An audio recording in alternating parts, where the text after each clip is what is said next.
Today I'm starting back with some more Final Fantasy because I just keep wanting to do more of it.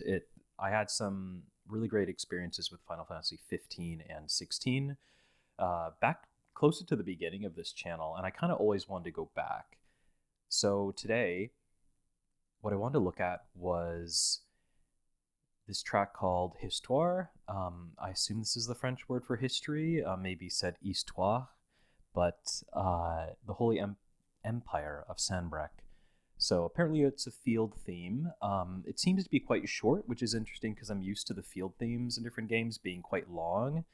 Gosh, that's a legacy that goes back to like Ocarina of Time, Hyrule Field being such a long piece of music that doesn't really repeat for ages.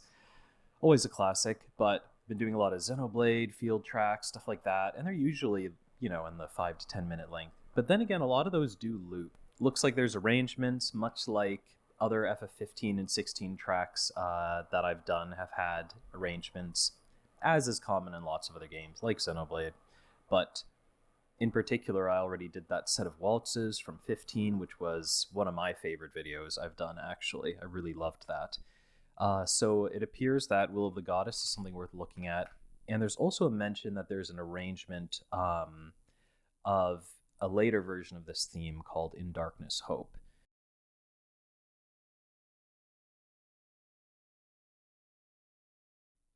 What do I think? I mean, I guess I'm expecting kind of nostalgic feel. One of my videos that I think might have just gone up when I'm recording this is like recollections from Final Fantasy XI, another thing that I assumed was going to have this kind of nostalgic vibe, and it absolutely did. It had a very storybook kind of sound. So maybe like that, but that would be odd for a field theme, right? You normally need a little more energy, because typically fields are where you end up doing some battle in a JRPG. Not always. Sometimes there's a section that might be really just a traversal area that's relatively small from one section of the game to another, that actually is pretty non-combat oriented. Maybe there's no battles at all there. It's really just maybe a section for the purpose of characters talking. That's much more of a thing in the last 5 to 10 years, games having traversal space that's lovely but is mostly not about any kind of gameplay and really is just an environment with which the characters can have dialogue between themselves. Very much like Uncharted and those sorts of games. Naughty Dog sort of push that forward a lot, just creating spaces for characters to talk naturally. And then a lot of others, had that popularized for them. So it could be like that, but I'm expecting a little bit of energy, but also maybe some sort of nostalgia. We will see. Whoa. Okay. This is not anything like what I thought this was going to be. Oh, I love this. Damn.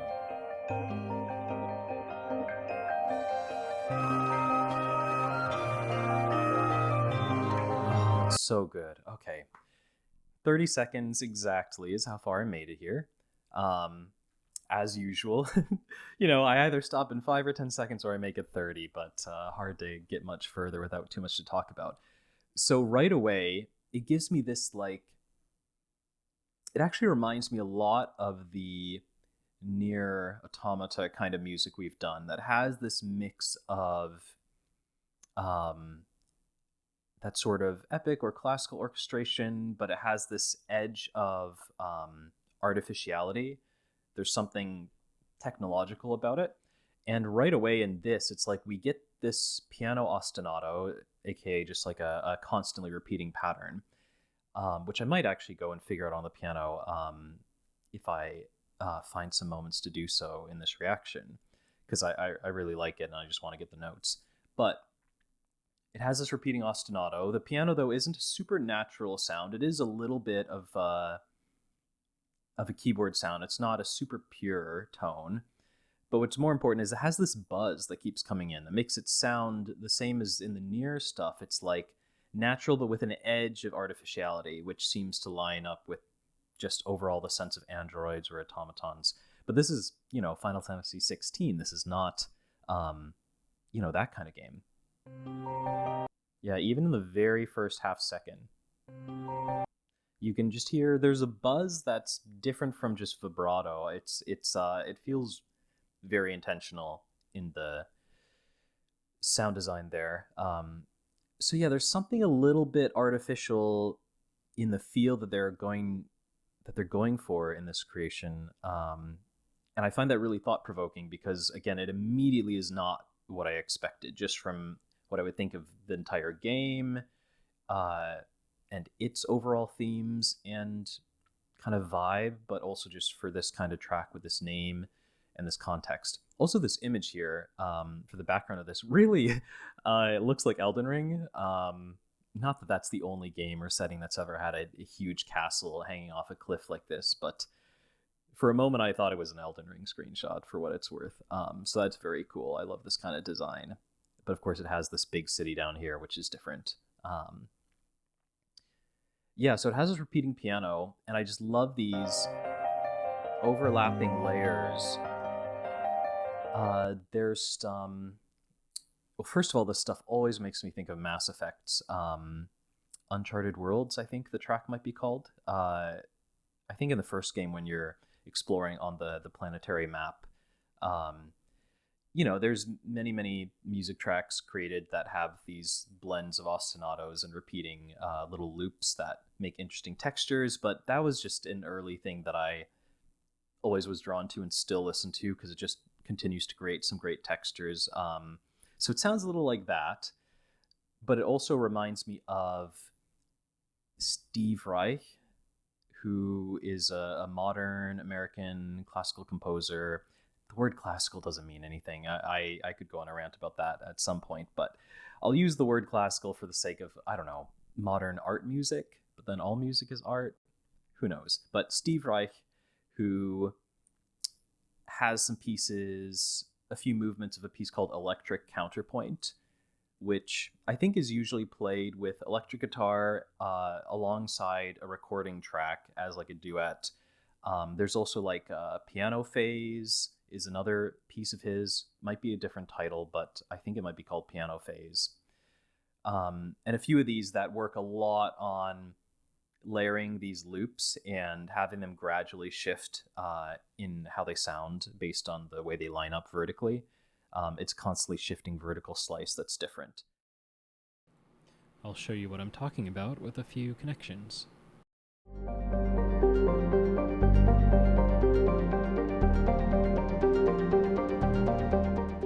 Now for a piece where the musician pre-records like 10 other tracks and plays the last part live.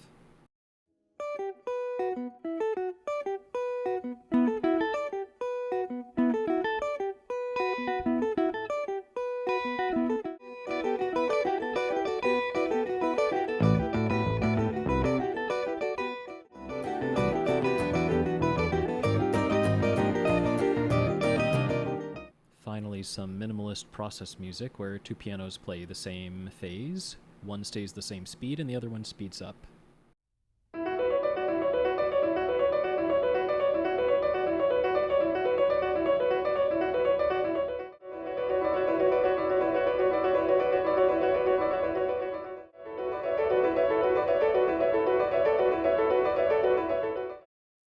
Anyways, so I love this kind of stuff. I have a history of a number of pieces that I really enjoy that have this exact same combination.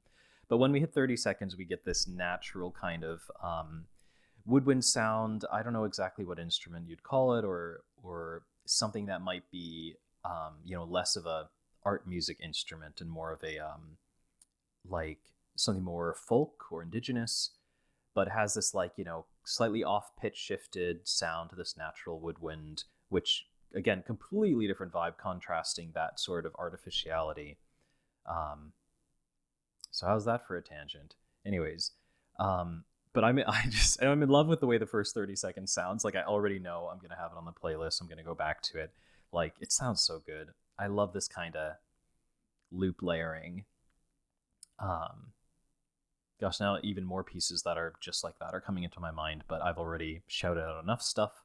We'll get on with it and see how much it leans into this sort of this very natural folk woodwind sound, and moves the piece more in that direction, or if that's just one layer to bring in the melody, but the rest of it stays in the vibe established in the rest of the first 30 seconds, and it maybe, gets some intensity, gets a little bit of epic, maybe it adds some percussion, as I would expect for some kind of field theme. May or may not do that. We'll see if my expectations are, corroborated. Oh, this sounds so good.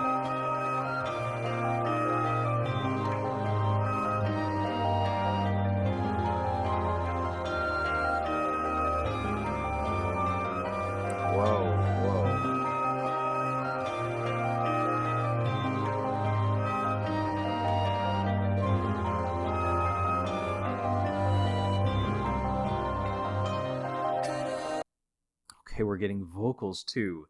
My God. Okay, so the layers from the beginning have continued, and I think they shift a bit to support the harmonic progression in some really nice ways. But there's other layers subtly added in here too. There's a sort of twangy plucking of some sort of instrument. I think it might be one of the Chinese classical instruments, but I'm not that familiar with their names. But it's not just a Western guitar or something, but it's in the background. Yeah, you can hear it a little bit right there. For me, it's deep in the right ear to the front. But yeah, this little bit of this twangy plucking, it almost like has a similar timbre to bells. For a moment, I thought there were bells in it. But no, it's just an interesting coincidental connection in that timbre. But yeah, it has some real interesting dissonant crunch in some of these harmonic shifts. Sometimes this very simple major key melody that's going on in the wind is kind of very classic Final Fantasy. Like everything else about this seems to not be, but just the way that melody's constructed feels like sort of Uematsu-esque from older games, and their like catchy melody forward pieces. So it's funny to have almost like a lineage mix there. But here, like with this bass, it sounds like they bring in an organ for some notes in the bass. So I think for as light as it still mostly sounds, there's a kind of shocking amount of unique instrumentation choices and actually a lot of layers for how it doesn't sound overbearing yet. It doesn't sound like it's a heavy texture, but it's got a lot going on. A lot is happening here. But yeah, it just has a 3-note sort of step up, stepwise with an organ in the bass, I think.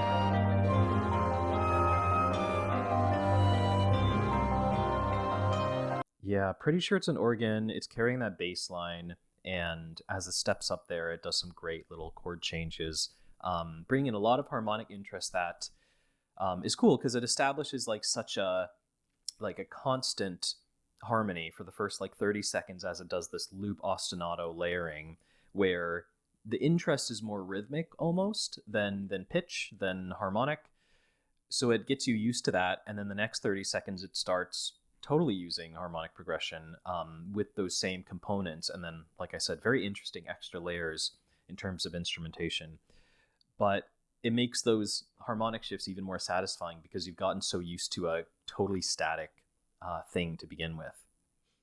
Anyways, let's continue with what it sounded like were some vocals coming in.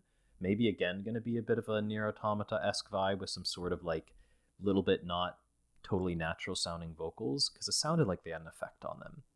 But let's get that entrance again. There's an effect, but it still sounds natural actually. Piano's back to doing actual chords. Jesus.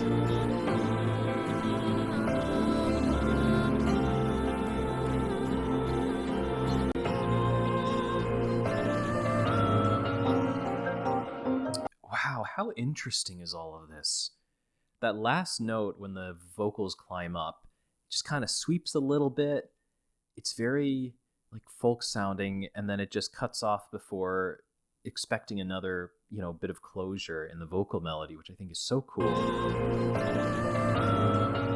It's almost like a little bit of a little yell almost, but it's not intense. It's soft, but it almost like becomes less of singing and more of another vocalization for a moment. But there's so much going on. There's so much right there. God, what a beautifully crunchy set of chords. It's so dark. Like, just to have those come in, I don't know, it's something so modern about this piece. God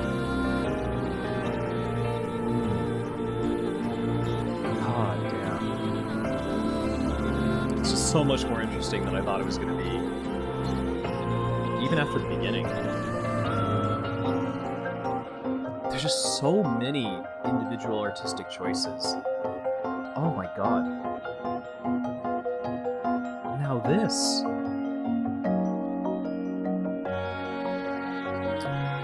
I cannot believe how much is in this.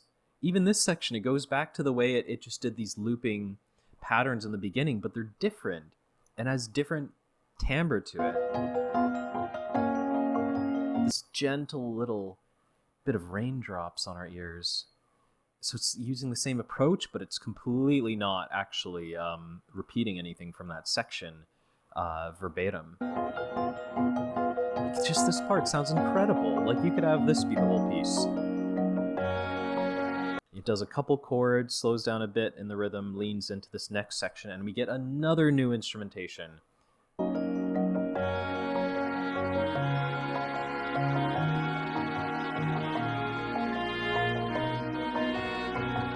Another very, like, Final Fantasy sounding melody. Oh my god. Okay, so right as I was noticing that it again has that very classic Final Fantasy melody writing to this simple,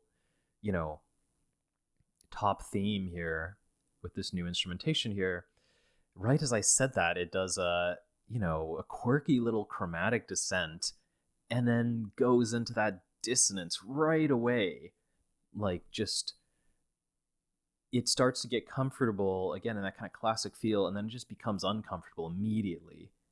It's like, why are all these choices being made? They're so thought-provoking.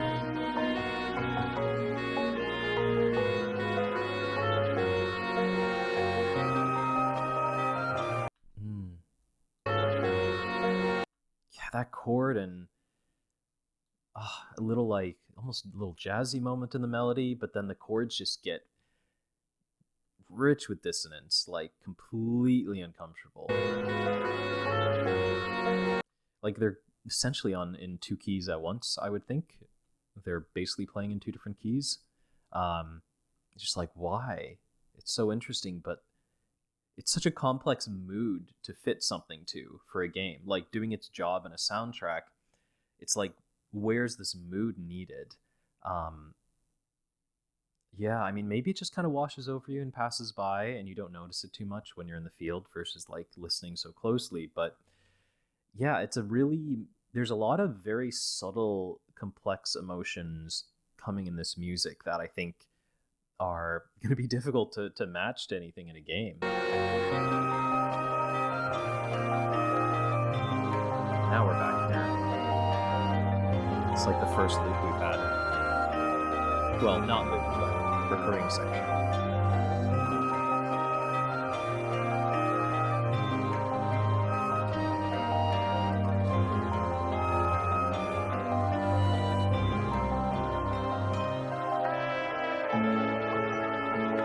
Another really just kind of uncomfortable shift in a good way, but it just jumps into this horn melody coming in a different key without modulating to it naturally. Just so off until it establishes itself. And again, a lovely melody. It's beautiful. We got the tinkling loops again. Oh, it's stunning.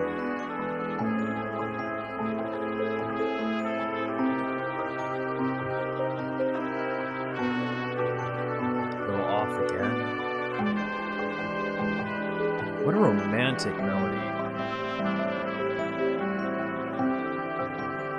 This is my favorite style of melody writing right here. Nice little descending chords. Oh my god, I have to listen to this last section again. What a beautiful horn melody.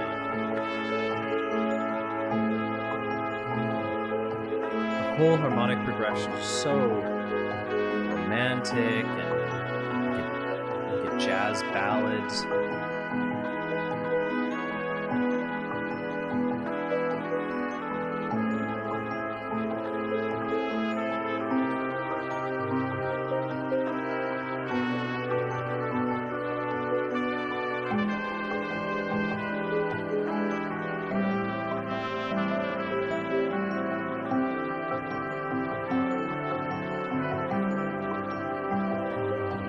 So tender and beautiful.